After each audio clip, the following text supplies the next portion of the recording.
लेकिन ये साला कर क्या रहा है यहाँ पे? ये सुनता है ए हाँ का भाई जीजा यहाँ अच्छा मार जीजा यहाँ रोज रोज आज तो पहुँच रहा थे जमा सामान के बाद करा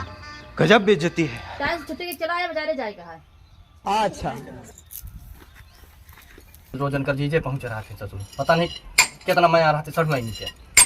चलिए अलग से छुट्टी करी जाई उनके भरे बात तो सही है। देखा मिस्त्री हो हाँ हो गया एक बेटा थोड़ा जगह चल मिस्त्री या आइए सही जानता है चलो भैया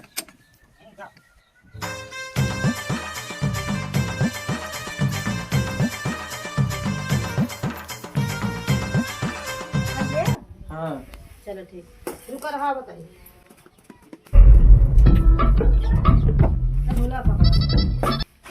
एक किलो गोश्त लाई है तेल लाई है किलो रिफाइंड लाई है बेसन और सब लाई है ठीक है और जल्दी से लेके आया ठीक है ठीक है पैसवा पैसवा पैसा ना लेके आएगा पैसवा तू कहे ना आ रहू करे भगवती का गाड़े अबे कहूँ पार्टी होए हूँ बिना पूछे चला जाबे हूँ तो पता रहा दारू मिला था खबरदार अगर मेरे दारू बारे में अरे दादा रे